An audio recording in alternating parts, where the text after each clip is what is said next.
네, 여러분들 오늘부터는 이슬람 왕조에 대해서 공부하는 시간을 가져볼 거예요. 자, 우리 친구들, 자, 이 이슬람 왕조에 대해서 어떻게 이슬람이 탄생되었고, 그리고 이슬람을 받아들인 이 아랍인들이 어떤 나라들을 세웠는지 그 과정에 대해서 공부하는 시간을 가져보도록 할게요. 여러분들, 자, 잘 따라와 주시고 여러분들 오늘 한번 제대로 배워봅시다.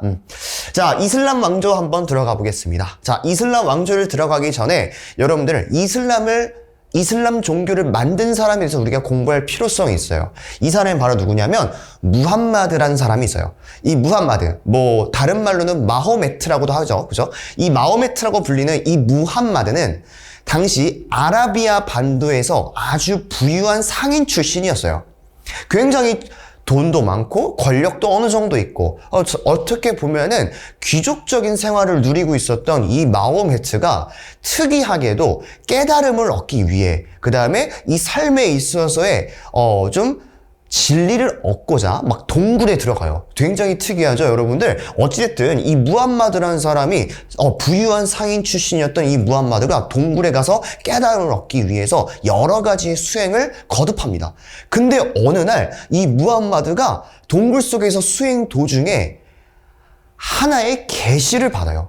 그게 꿈인지 아닌지 모르겠지만, 야, 이제부터 모든 진리는 너한테 주어진 것이다. 오로지 이 진리를 위해서 너가 앞으로 많은 사람들을 도탄에서 깨어나게 구해줘라 라고 신의 계시를 받습니다. 이 신의 계시를 받은 마호메트는요, 그가 받은 신의 계시를 통해서 하나의 새로운 종교를 만들어요. 그 종교가 바로 무슨 종교냐면 여러분들 바로 이슬람교가 되겠습니다. 자, 그러면 이슬람교에 대한 특징부터 알아보셔야 되는데요. 자, 이슬람교의 특징은요, 먼저 여러 가지로 정리가 될 수 있는데요. 간단하게 한번 정리해 볼게요. 자, 이슬람교 같은 경우는 대표적으로 유이신교입니다. 자, 여러분들, 유이신교라는 건 뭐죠? 자, 신이 여러 개라는 거에 오직 하나라는 거죠. 신이 오직 한 명밖에 없는 거예요. 즉 다신교랑 다르게 이 신 자체는 오로지 하나밖에 없는 거예요. 그러면 여기서 말하는 오로지 한 명의 신, 그게 바로 뭐가 되겠습니까? 여러분 많이 들어보셨을 거예요. 알라신, 그렇죠? 유일신은 바로 이 알라신밖에 없는 겁니다. 이 알라신을 기점으로 하는 유일신교가 바로 이슬람교의 특징이었다는 거 여러분들이 반드시 기억해 두셨으면 좋겠습니다. 자, 그 다음에 이 유일신교와 더불어서 또 우리가 기억해뒀으면 하는 특징이 있는데요. 자, 이 이슬람교는요, 상대적으로 하층민의 환영을 받았어요. 그 이유가 뭘까요, 여러분들? 신분 차별에 대해서 약간 반대하는 속성을 보여줘요. 자, 한번 써볼까요, 여러분들? 약간 신분제에 대해서 약간 반대하는 느낌을 보여줘요. 자, 신분제를 반대한다. 이 말은 뭐예요? 모든 인간은 태어날 때부터 평등하다는 거예요. 자, 그럼 여러분들 이걸 좀 어렵게 한번 써볼까요? 한마디로 모든 인간은 평등하다는 사상을 가진 거죠. 자, 이렇게 정리가 될 수 있겠네요. 자, 이것이 바로 신분제를 반대했던 이 이슬람교의 특징이 될 수 있겠고요. 자, 그럼 여러분들 좀 어렵게 한번 가보자는 거예요.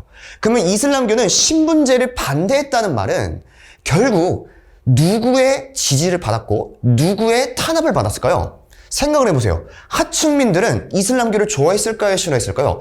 당연히 좋아할 수밖에 없는 거예요. 반면에 돈이 있거나 기득권 세력, 권력이 강한 사람들의 입장에서는 신분제를 반대하는데 이슬람교를 좋아하겠어요? 좋아하지가 않겠죠, 여러분들. 그럼 이렇게 추론할 수 있겠네요. 여러분들, 추론은 제가 점 3개를 찍어볼게요. 한마디로 하층민의 입장에서는 굉장히 이들에게 지지를 받았을까 반대를 받았을까? 당연히 여러분들 지지를 받을 수밖에 없는 거예요. 반면에 돈이 많거나 권력이 있는 이런 귀족 세력들에게는 지지가 아니라 탄압을 받을 수밖에 없는 거죠. 네, 이런 것까지도 여러분들이 추론할 수 있어야 돼요. 그러면 여러분들 간단하게 이제 이슬람교에 대해서 알아본 건데, 나중에 이슬람교 문화할 때 이슬람교가 가지고 있는 또 특징들이 있거든요. 그 특징은 문화 파트 할 때 다시 한번 제가 설명해 드릴게요. 자, 이 정도로 가시면 여러분들 이 마호메트, 즉 무함마드가 이슬람교를 성립했다는 거 여러분들이 기억할 수가 있었습니다. 자, 다시 한번 이야기를 가볼까요? 어찌됐든 이 마호메트는요, 이 신의 계시를 받고 나서 당시 상업도시였던 이 메카를 중심으로 이슬람교를 만들고 메카를 중심으로 이슬람교의 설교를 엄청나게 전파시킵니다. 이렇게 이슬람교를 전파시키게 되니까 귀족들이 좋아했겠어요? 당연히 싫어할 수밖에 없죠. 그래서 이 귀족들은 이 이슬람교를 만들었던 이 마호메트, 즉 무함마드를 무차별적으로 탄압하기 시작합니다.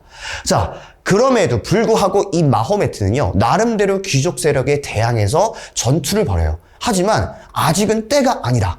내가 아직은 지금 정권을 잡거나 혹은 이슬람교의 미래를 위해서 아직은 내가 싸워야 될 때가 아니다 라고 판단을 한 이 무함마드는 결국 피난을 가기로 합니다. 어디로 피난을 가게 되냐면 이 메카에서 가장 중심 도시였던 메카에서 다른 도시로 전략적으로 후퇴를 하게 돼요. 일단 두고 보자 하면서 후퇴를 하는 거죠.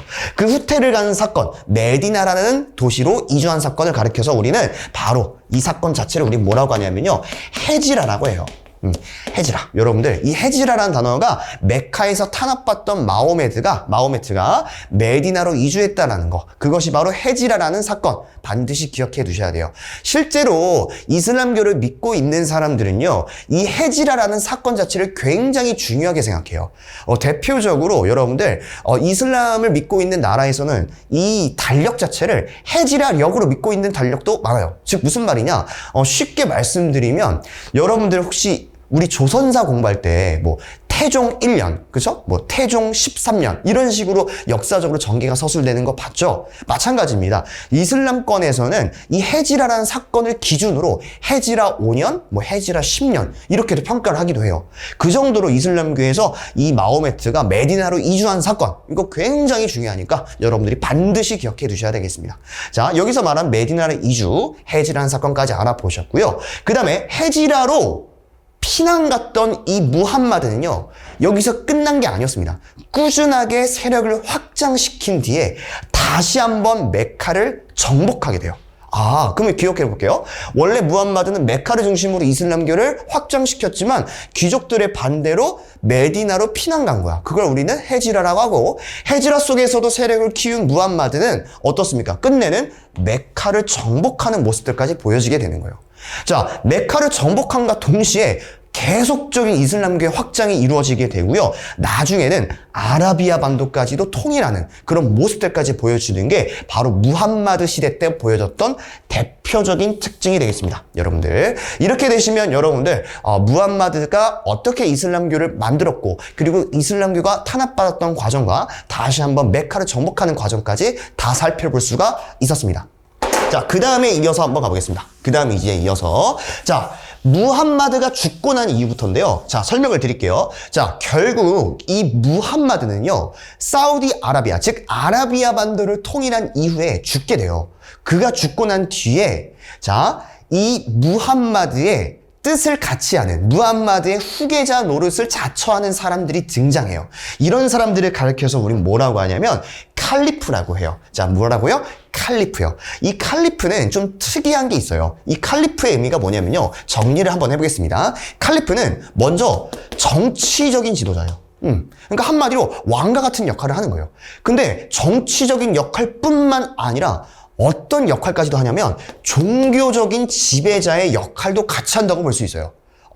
그럼 여러분들, 이걸 통해서 우리가 알 수 있는 사실은 뭘까요? 여기서 말하는 이 칼리프라는 것은 단순한 왕의 권력뿐만 아니라 종교적 지배자의 권한과 같이 있다는 거예요. 자, 우린 이것을 가리켜서 제사장의 역할과 정치 역할이 같이 있다. 재정 일치일까요? 재정 분리일까요? 느낌 잡으셨나요? 여러분들, 재정 일치적인 사회를 보여주는 게 바로 이 칼리프의 특징이 되겠습니다. 그쵸? 어쨌든 이 칼리프는 무함마드가 죽고 난 뒤에 무함마드의 권력을 이어받으려고 했던 이런 세력들을 가리켜서 칼리프라고 해요. 이 칼리프는 한 명밖에 없었습니다. 이 한 명이 선출을 통해서 칼리프가 만들어졌고요. 이 선출된 칼리프는 총 4대에 걸쳐서 만들어지게 됩니다. 그래서 우리 이 시대를 가리켜서 정통 칼리프 시대라고 하는 거예요. 그럼 여러분들이 기억해야 될 거, 무함마드 시대 이후의 정통 칼리프 시대인 거지. 자, 무함마드 이전의 정통 칼리프 시대다? 그렇게 볼 수 없다는 겁니다. 알겠죠? 반드시 시간 순서 기억해 두세요. 자, 이렇게 무함마드가 죽고 난 뒤에 4대에 걸쳐서 칼리프가 선출되었고요. 그리고 이 정통 칼리프 시대부터는요, 약간 느낌이 굉장히 관용적인 정책을 펼쳐요. 어떤 느낌이냐면, 바로 이 정통 칼리프 시대는 피정복민들, 즉 정복을 당한 주민들에게 막 박해하거나 막 탄압하거나 뭐 이런 느낌이 아니라 오히려 굉장히 잘해줬습니다. 어떻게 잘해준지 확인해 볼게요. 피정복민에게 예를 들어서 만약에 그들이 이슬람교를 개종하게 되면은 세금을 막 30%, 막 40%씩 DC를 해준 거예요. 이런 걸 통해서 우리가 알 수 있는 건 뭐냐? 정통 칼리프 시대는 피정복민에게 탄압 정책을 했다? 아니면 포용 정책을 했다? 굉장히 포용해주고 관용적인 정책을 펼쳤다고 우리가 생각할 수 있는 거죠. 여기까지가 바로 정통 칼리프 시대의 특징이 되겠습니다. 자, 그 다음에 정통 칼리프 시대 이후에 대한 이야기를 또 이야기해 보겠습니다, 여러분들. 자, 정통 칼리프 시대가 총 몇 대에 걸쳐서 이루어졌다고요? 4대에 걸쳐서 이루어졌습니다. 근데 문제는 이 4대 칼리프가 죽고 난 뒤에 수많은 가문들이 서로 칼리프가 되겠다고 싸우게 돼요. 수많은 가문들 중에서 가장 강력했던 가문이 이 특정 가문이 아예 칼리프로 독점적으로 세습하게 됩니다. 우린 이 왕조 시대를 가리켜서 우마이야 왕조라고 합니다. 자, 우마이야 왕조 시대 한번 가보도록 해보겠습니다. 우마이야 왕조는 잘 봐. 우마이야 가문이 독점적으로 칼리프를 세습했대. 그럼 여러분들이 우리가 기억해야 될 단어는 바로 세습이라는 단어예요. 자, 우리가 아까 전에 배웠던 거 잠깐 볼게요. 여러분들, 정통 칼리프 시대는 아까 뭐였죠? 선출이었죠. 선출이라는 건 뭡니까? 투표에 의해서, 다수결에 의해서 선출이 된 것과는 다르게 여러분들 우마이야 왕조부터는 이 우마이야 왕조 안에서만 칼리프가 독점적으로 세습이 된 거예요. 이 차이점이 바로 우마이야 왕조와 정통 칼리프 시대의 가장 큰 다른 점이라 볼 수 있겠죠. 자, 그리고 이 우마이야 왕조 시대부터는 이 칼리프 가문이 우마이야 왕조에서부터 계속 지속이 되고, 그 다음에 완전히 칼리프 시대랑 다른 모습들을 보여줘요. 어떤 모습들이냐면 아랍인 우대 정책을 펼쳐요. 아랍인 우대 정책이란 건 뭐냐면 아랍인들에게만 잘해주고 다른 피정복민들에게는 잘해주지 못한 거예요. 탄압하고 더 세금도 많이 걷고 이런 정책을 펼친 겁니다. 자, 그럼 여러분들은 이걸 아랍인 우대 정책이라는 것을 쉽게 얘기하면 여러분들 민족에 따라서 평등하게 대우했어요? 차별했어요. 민족에 따라서 차별적인 정책을 펼친 거예요.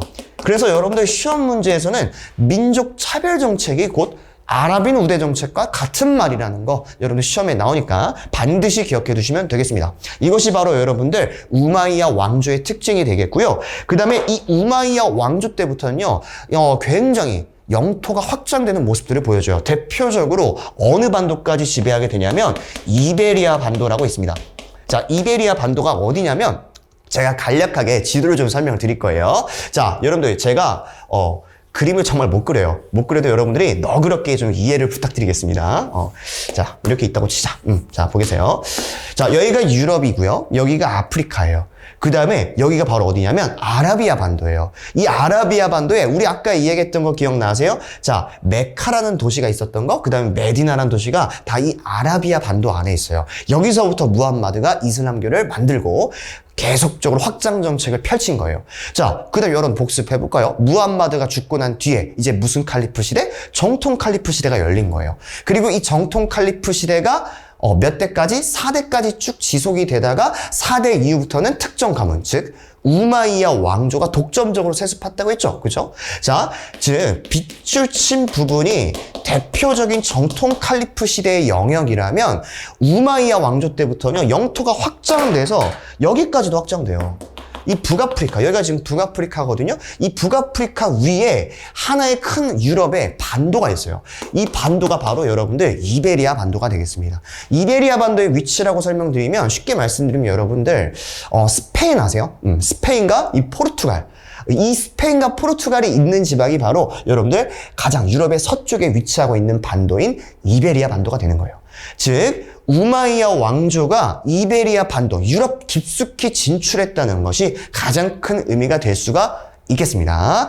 자, 이렇게 하시면 여러분들 우마이야 왕조까지 공부가 될 수가 있었습니다. 여러분들 다시 PPT로 돌아오실게요. 자, 이렇게 우마이야 왕조가 정리가 됐다면 우마이야 왕조 이후에 또 이야기를 해보겠습니다. 여러분들, 자, 네 번째로 들어선 또 하나의 흐름, 이게 바로 뭡니까 여러분들? 아바스 왕조예요. 이 아바스 왕조는 여러분들 아까 배웠던 우마이야 왕조랑은 또 다른 모습들을 보여주거든요. 자, 어떤 모습들인지 확인해 볼게요. 이 아바스 왕조는 그 전에 있었던 우마이야 왕조 같은 경우는 아랍인들에게만 잘해주고 피정복민들에게는 탄압을 했잖아. 근데 이 아바스 왕조는 이런 아랍인 우대 정책을 완전하게 폐지시켰어요. 그 말은 피정복민에게 잘해줬다는 거예요? 못해줬다는 거예요? 정말 잘해줬다는 거예요. 자, 그럼 여러분들, 이 아랍인 우대 정책을 폐지시켰다는 것은 피정복민에게도 굉장히 관용적인 정책을 펼쳤다고 우리가 생각할 수 있겠네요. 여기까지 이해되셨나요? 좋습니다. 이 아랍인 우대 정책을 폐지함과 동시에 아랍인이 아닌 사람들에게도 어떻습니까? 관직, 예를 들어서 벼슬이라든지 이런 세금적인 부분들도 평등하게 균등화시켰다는 거 여러분들이 기억해 두시면 좋겠습니다. 자, 이것도 결국 뭘 의미하는 거예요? 관용 정책의 일부분이라고 우리가 생각할 수 있는 거겠죠. 좋습니다. 자, 아바스 왕조는 이렇게 비아랍인들에게도 잘해줬다는 사실, 우마이야 왕조와는 다르게 이렇게 기억을 해 두시고요. 그리고 이 아바스 왕조 때 대표적인 전투가 하나 벌어져요. 그 전투가 바로 무슨 전투냐면 여러분들 탈라스 전투가 있습니다. 자, 탈라스 전투가 있어요.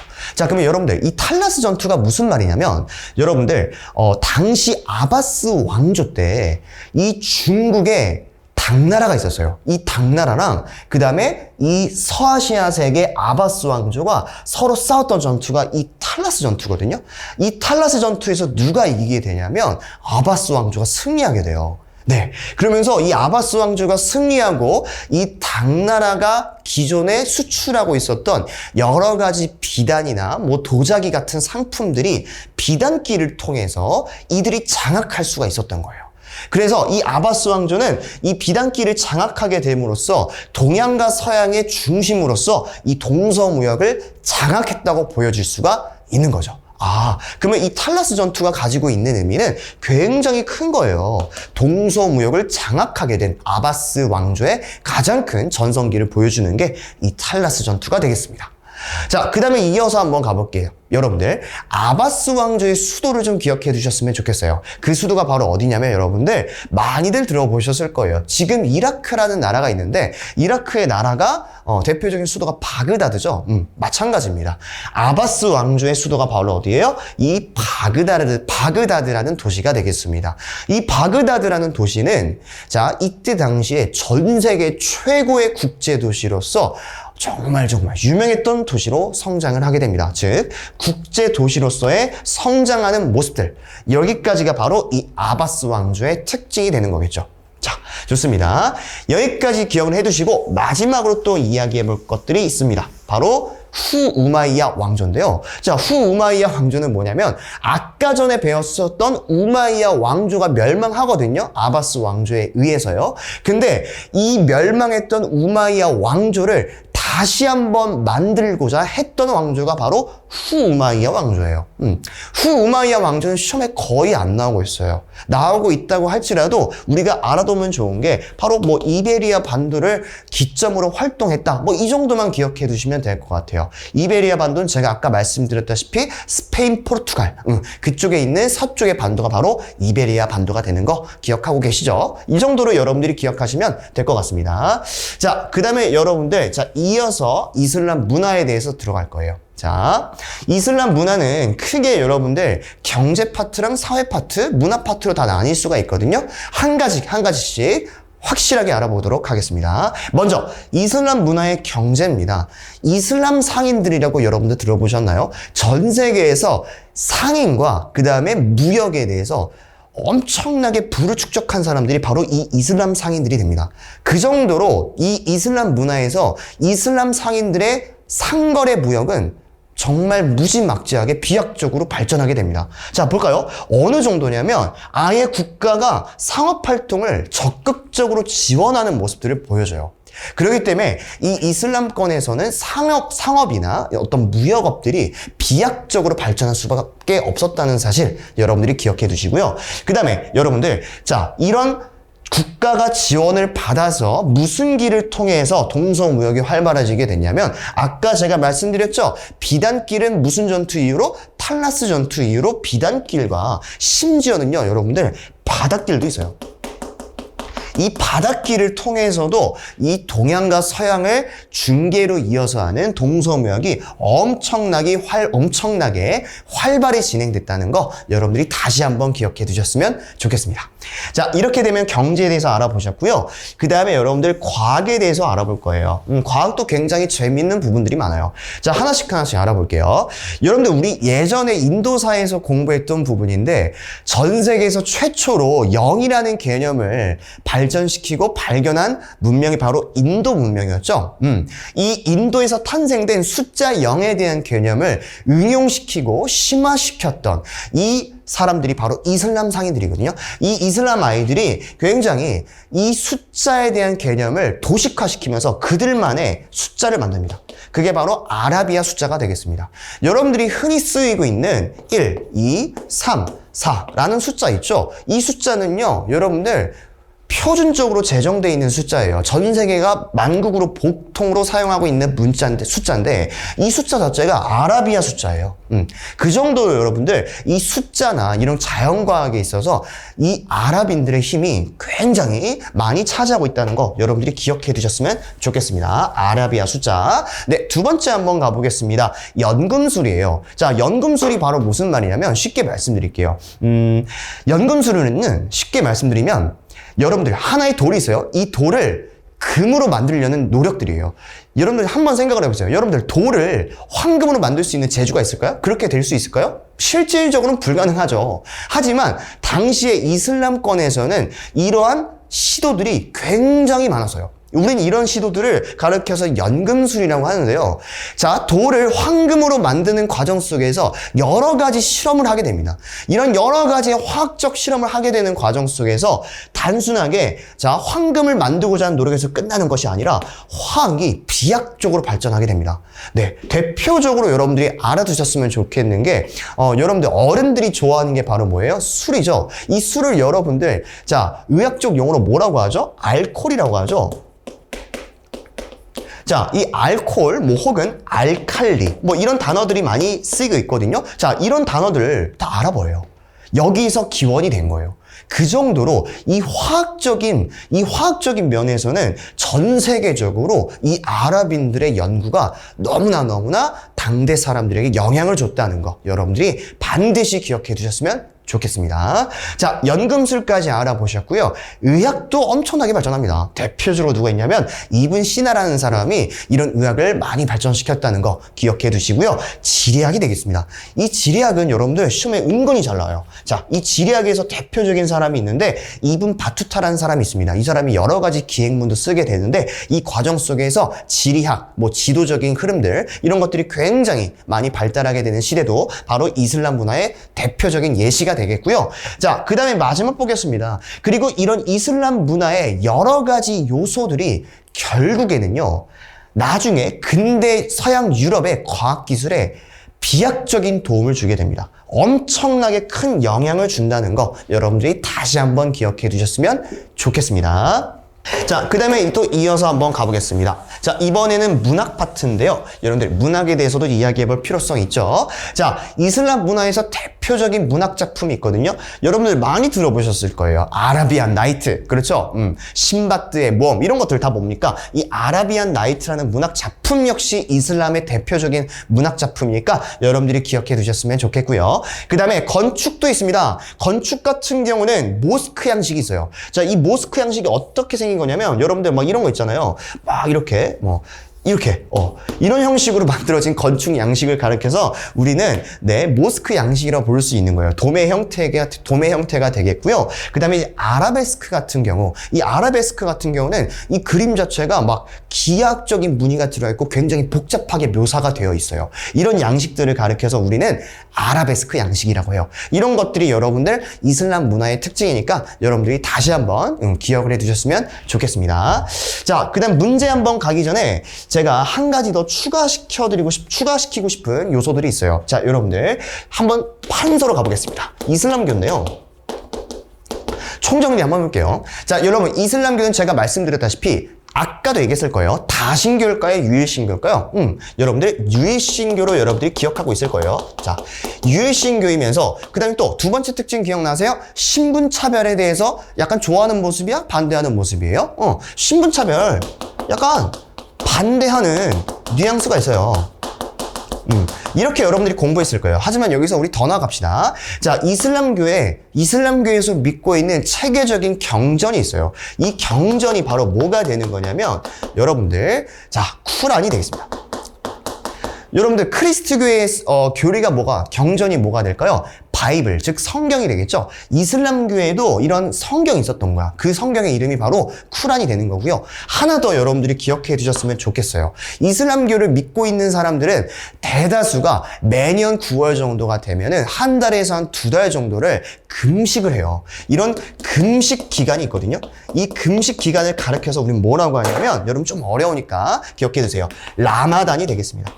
이 라마단 기간 동안에는 보통 9월이거든요. 이 9월 정도가 되면은 금식을 해서 잘 음식을 안 먹고 이런 모습들을 하는 게 그들의 대표적인 이슬람교의 풍습이니까 여러분들이 반드시 기억해 두셨으면 좋겠습니다.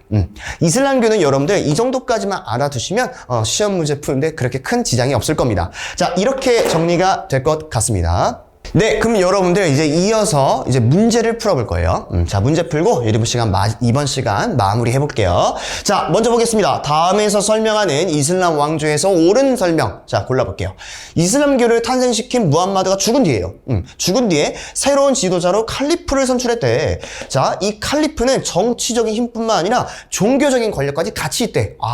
그러면 이 시대는 당연히 무슨 시대겠어요? 칼리프가 선출되던 시대, 정통 칼리프 시대가 되겠죠. 정답 몇 번이 될까요? 우리 친구들 어렵지 않게 정답 3번이 되는 거죠? 자, 여러분들 그럼 쌤이 응용해서 한번 질문해 볼게요. 잘 봐요. 자, 우마이야 왕조는 관용 정책일까요? 아니면 아랍인 우대 정책일까요? 지금 정답이 바로 나와야 돼요. 우마이야 왕조는 아랍인 우대 정책이었죠. 반면에 여러분들, 자, 여기에는 없지만 아바스 왕조 같은 경우에는 어때요? 아랍인 우대 정책을 폐지시키고 관용 정책을 펼쳤다는 거 여러분 다시 한번 기억해 두시기 바랍니다. 자, 그 다음에 이어서 역사 문제 두 번째 문제 이어서 가보겠습니다. 이 문제 너무 쉽네. 자, 여러분들 당나라와의 탈라스 전투에서 승리했던 왕조 골라보세요. 우마이야 왕조일까요? 후우마이야 왕조일까요? 정통 칼리프 시대일까요? 아바스 왕조일까요? 자, 느낌 잡으셨나요? 정답은 뭐예요? 아바스 왕조죠. 그죠? 여러분들 이 아바스 왕조의 수도가 어디였다고요? 세계적인 국제도시 바로 바그다드가 된다는 거 다시 한번 기억해 두셔야 돼요. 좋습니다. 자, 역사 문제 2까지 끝냈고요. 마지막 세 번째 문제 풀고 이번 시간 마무리하겠습니다. 자, 무함마드가 귀족들의 탄압을 피해서 메카에서 메디나로 이주했던 사건, 전략상 후퇴. 바로 이게 바로 뭐가 되겠습니까, 여러분들? 그렇죠. 헤지라가 되는 거예요. 헤지라. 이렇게 여러분들이 기억해 두시면 될 것 같아요. 자, 이렇게 해서 여러분들 오늘 수업을 통해서 이슬람교에 대해서 이슬람교의 발전이나 또 문화적인 양상까지 다 공부할 수 있었습니다. 다음 시간에 또 이어서 찾아뵙겠습니다. 감사합니다.